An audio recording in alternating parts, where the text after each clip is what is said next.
Welcome to Scrum Masters Elite _UK, the 100-match journey of Maro Itoje, a story of emotion and resilience. Subscribe to the channel so you don't miss out. The journey to 100 caps for England by Maro Itoje. What stays with me first is not the round number itself, but the depth behind it. The losses, the inner conflicts, the lessons paid for with time and even tears.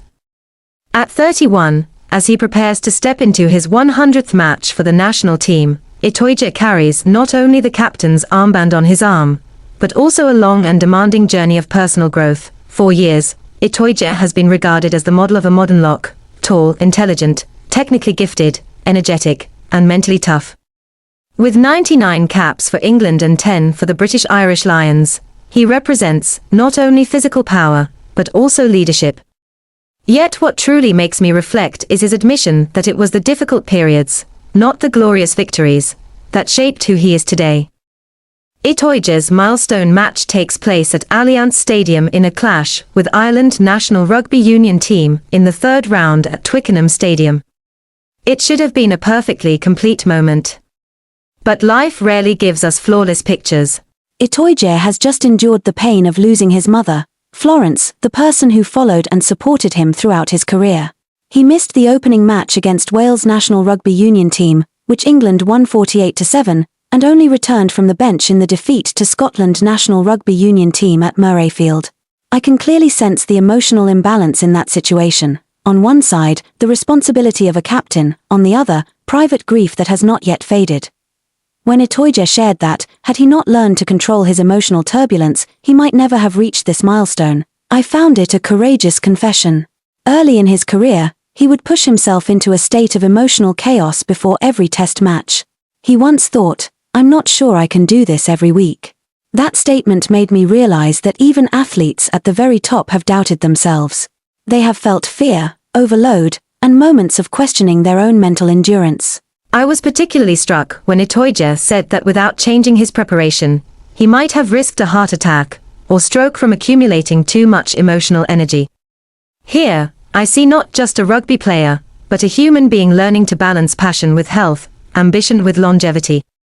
Elite sport celebrates intense emotion, but without control, that same intensity can become a double-edged sword. In a world that often looks only at achievements, number of appearances, trophies, victories, Itoje's story reminds me that behind those figures lies a process of constant self-adjustment.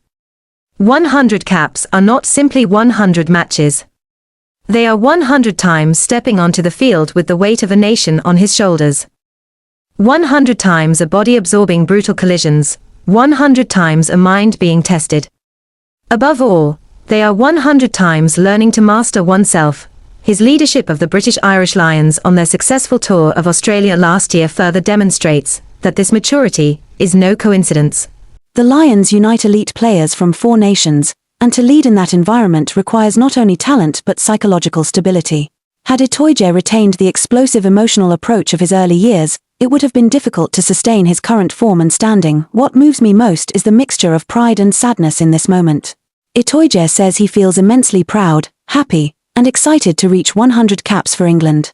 Yet he also admits there will be a lingering sadness because his mother is no longer there to witness it. To me, this is the most human part of the story.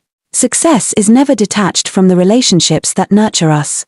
Some victories are meant to be shared with one person above all others, and when that person is gone, the joy can never be entirely complete. Itoje's journey teaches me at least 3 important lessons. First, emotional management is a vital skill not only in sport, but in any field.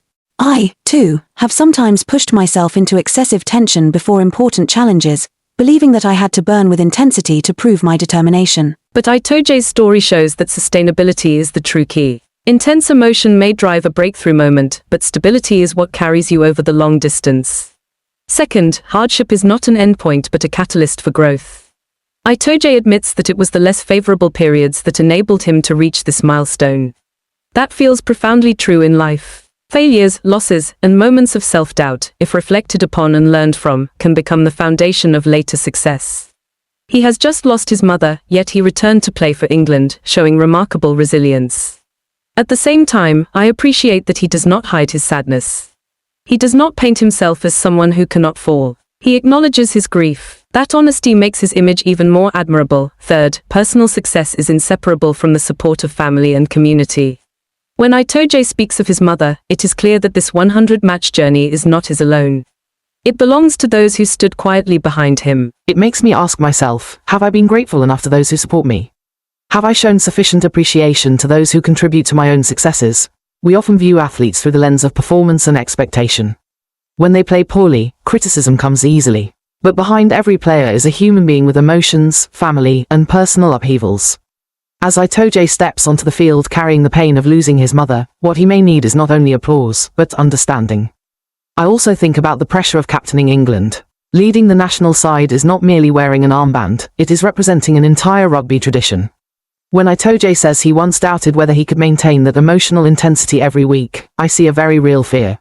Being captain means remaining composed even when you yourself feel unsteady. Therefore, 100 caps for England are not just a historic figure. They are evidence of transformation, from an emotionally volatile young player to a composed leader. Growth does not happen overnight.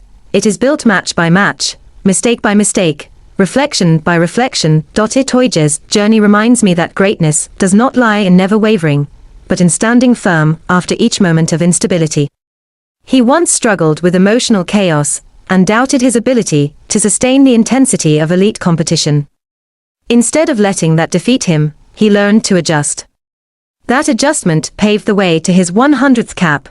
Perhaps the most beautiful element of this story is the blend of strength and vulnerability. A towering, powerful lock on the field, yet still a son who misses his mother. A courageous captain, yet one who admits to sadness. I believe it is precisely this balance that makes him a complete role model. When I think of the upcoming match against Ireland, I do not see only a sporting contest. I see a symbolic moment marking a decade since his international debut. From an emotionally explosive young player to an experienced leader, Itoje has traveled a long road, and that journey, to me, is worth more than any statistic. I remind myself to learn how to manage my emotions, to balance passion with well-being, to cherish those who stand beside me. Perhaps we should also learn to look at athletes with greater compassion, to understand that behind every fierce collision stands a human heart capable of love and pain. 100 caps are a remarkable milestone. But what impresses me most is not the number itself, it is the journey toward it, a journey of self-awareness, emotional discipline, gratitude, and family love. And as Itoje walks onto the field, I believe that even though his mother is no longer physically present, her spirit and pride run alongside every step he takes. Scrum Masters Elite_UK closes the chapter reflecting on Maro Itoje's 100-match milestone, not just a number, but a testament to resilience through loss, emotional discipline, and devotion to family. Goodbye for now, and see you again in the next inspiring stories.